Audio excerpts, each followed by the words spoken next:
day, ladies and gentlemen, wherever you are. In today's lesson, I am targeting those who are writing their end of year examinations.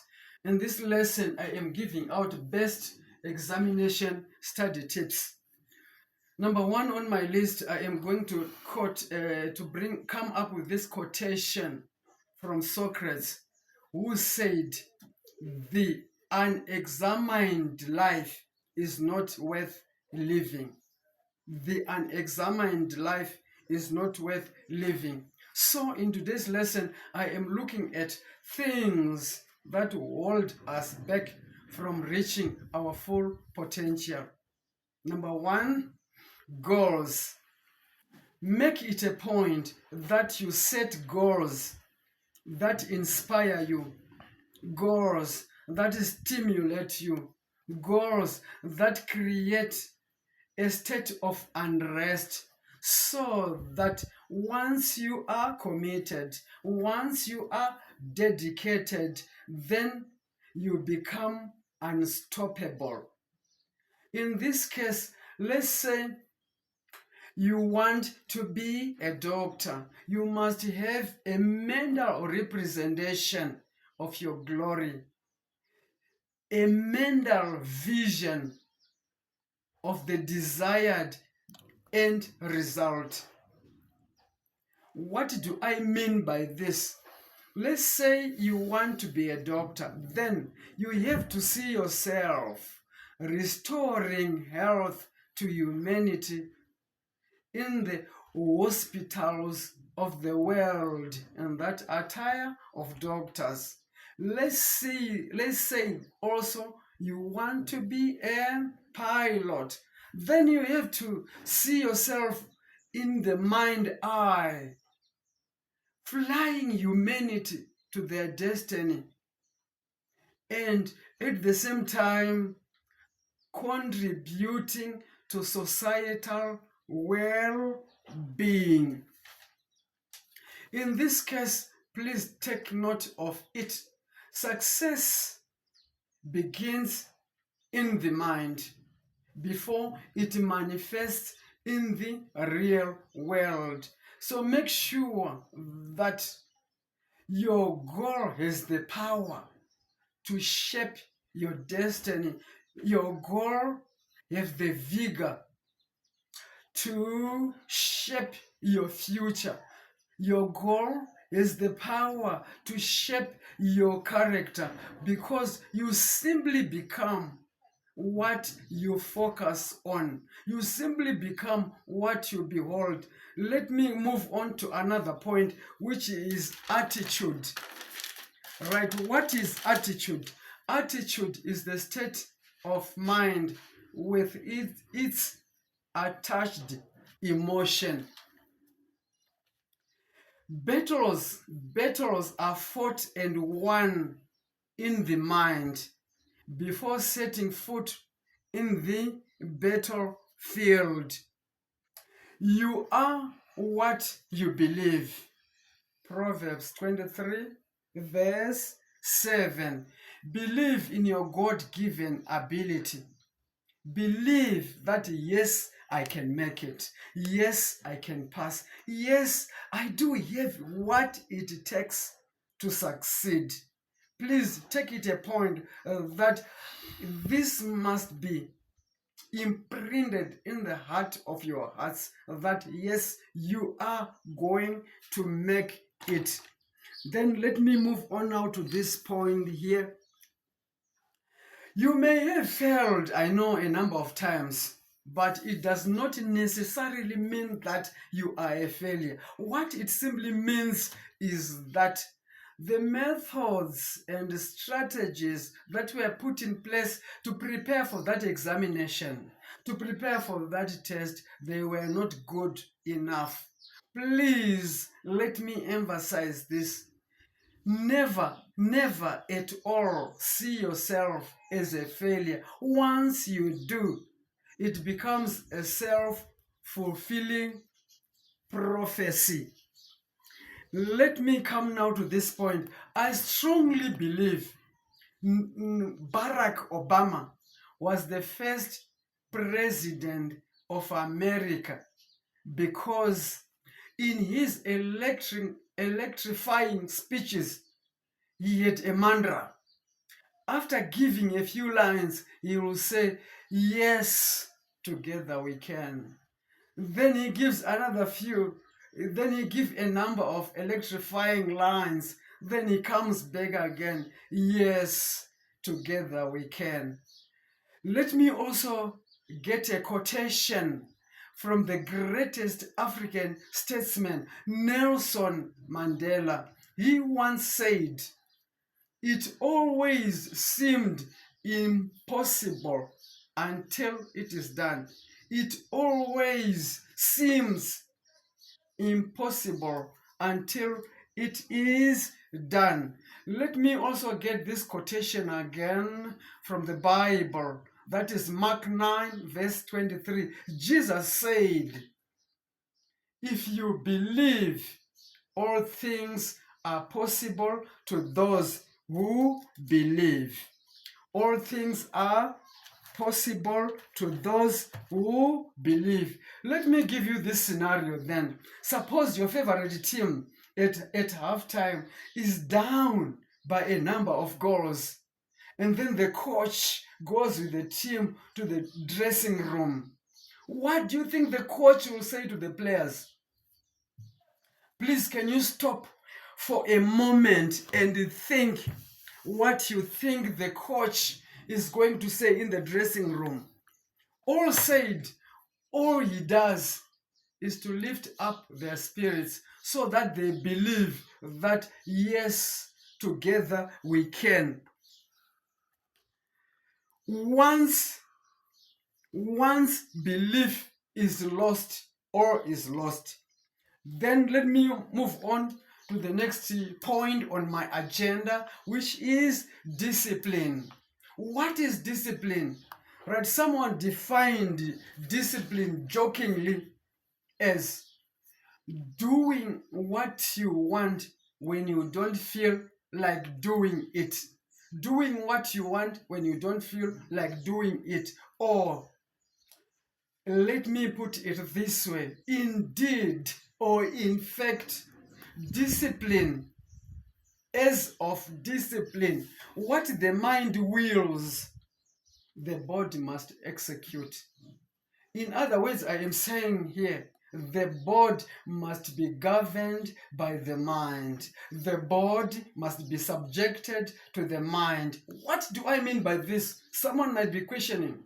All I am saying is, let's suppose on your timetable you wrote, by 8 o'clock, I must wake up and study. Once the mind commands the body to wake up, with immediate effect, the body must obey. As a matter of urgency, the body must comply. Doing otherwise is weakness.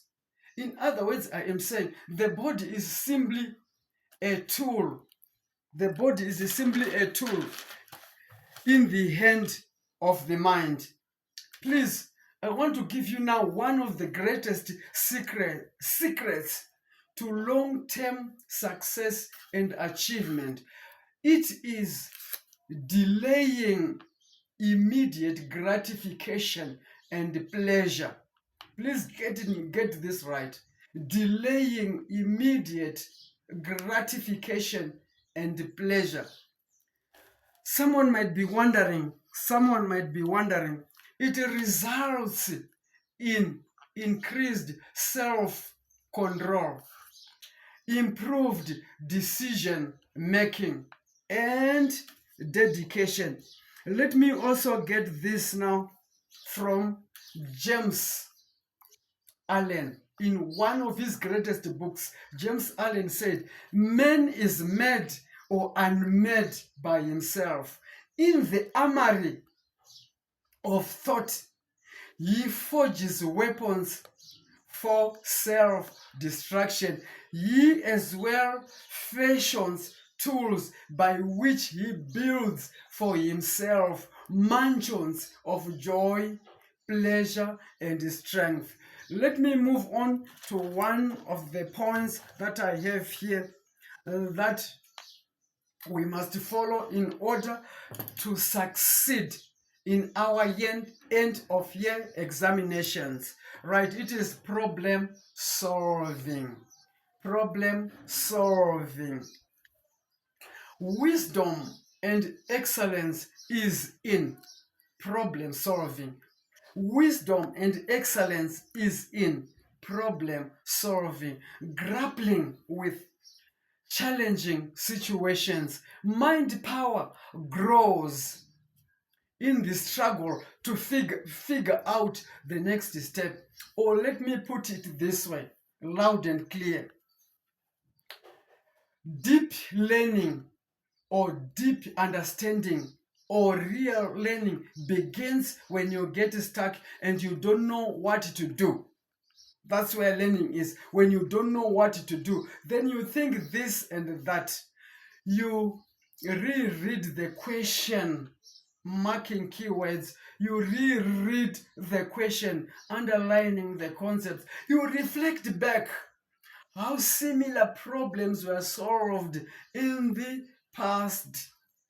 How did we do this in the past? You reflect back. Also, you hypothesize and test your hypothesis. Please let me point out here. Many learners lose the learning opportunity by giving up. They lose the learning opportunity by throwing in the towel. They lose the learning opportunity by seeking assistance prematurely or too early. A real learning or mind vigor or mind power grows in the struggle to connect dots. It grows in the struggle to integrate rather loose ends. Let me put it this way here, if I may get here a quotation from the Chinese. The Chinese say, I see, I forget. I hear, I remember. I do, I understand. I do, I understand. Understanding is in doing. Or let me give you this quotation. Let me get a line from Albert Einstein, the greatest mathematician of all time. He once said the reason for him being excellent was that he stayed longer with problems. Let me then move on to this part here. So what am I saying, ladies and gentlemen, is this. Wisdom and excellence is in problem solving and is struggling to solve it. That's where it resides. That's where it abides. Now let me move on to another point. The other big point here is, those who are writing the examinations this year, please pay maximum attention, undivided attention. Right, falling in love with your learning area, falling in love with the subject that you are doing, falling in love with the content before you. Once you do that, it creates a highway to long-term memory. Also, once you fall in love, you can start for long hours without boredom. At the same time, please take note of this. Falling in love with the learning area has multiple advantages. One, it enhances creativity. It enhances motivation. It improves your understanding. It improves your performance once you fall in love with the learning area. Let me give you this scenario on a lighter note. At times, you know what, I do sit down with my boys to watch soccer. And when we do sit to watch soccer, they come up with the statistics, the games played, the red cards that you are given, the staggering financial rewards that are given to the players. They remember that almost effortlessly. Why? Simply because they love soccer.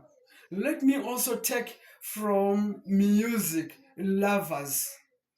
Those who love music or who are in love with music, they can remember the collaborations that were done, when the collaborations were done, where they were done. They can remember that almost effortlessly. Why do they do? Because they are in love with music. In summary, let me say here, once you fall in love with the learning area, all the intellectual resources will be channeled to your cause. Then let me move on to the other big point on my agenda. It is practice with past examination questions. Yes, you heard me right. Practice with the past examination questions. Why is it important to practice with past examination questions? It's good to make those mistakes before they can affect your future. It's good to make those mistakes before they can affect your career at the universities. Before they affect your career to the colleges. Also, it's wise to know your weaknesses ahead of time so that you can take corrective measures before your results can be paraded for the rest of the world to see. Please let me sum up this by this saying that forewarned is forearmed. Forewarned is forearmed. So let me move on to the next point here. It's timetable. Make it a point, please, that you do have a timetable and stick or adhere to your timetable, or in other words, become a slave to your timetable, but at the same time, make it flexible enough to suit your schedule. And please, on your timetable, make it a point as well that you identify your most productive time. During that time where you are most active, do those challenging subjects, do those challenging topics, and then do not forget to include break time on your timetable so that you avoid burnout. And also, let me now move on to this last part on the next point is number 8, which is make sure you do have a quiet room, a room where you do your studies. In this room, make sure your room is well ventilated and make sure the illumination is the right one so that it does not induce sleep. And at the same time, make sure that once you sit on your table to study, you have all you need so that you avoid unnecessary movements. Make sure all you need is there before you sit down to study. Please take note of this. Do not study lying on the bed. Do not use the bed for studying. Once you use the bed for studying, it induces sleep. In the bedroom, there are cues that lead us to sleeping. The same applies to studying in the kitchen. There are cues that leads us to eating. Please, I've got this very important point I need to make to the rest of the world. Once you are on your table studying, make it a point that you are on cell phone fasting.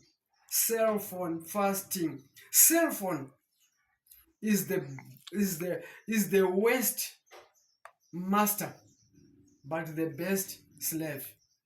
The worst master, but the best slave. So make sure your cell phone is away from you. Once it rings or once it sounds, it creates a ripple distractions. In other words, it takes you off course, it derails your study session. Unless you are using your cell phone for studying, yes, you may have it with you. But if you are not using it for studying, please switch it off so that it does not distract you. Let's then move on to this other point here on my list, which is peer teaching. That is teaching other learners. Teaching other learners. Socrates, the greatest philosopher of all time, once said, if you teach someone, you learn twice. Why do you learn twice? Because as you study to teach your colleagues, as you study to teach your peers, you question your understanding. So as a result, you deepen or you reinforce your understanding. And at the same time, teaching other learners has multiple benefits. It improves or it increases or it makes you a better communicator. Also, it reinforces your understanding, and as well, it is a training ground for leaders. Dear students, wherever you are, these are just small things for big things to come. So please, may you like and subscribe for more that is coming. Sunny Solomon signing off. Thank you.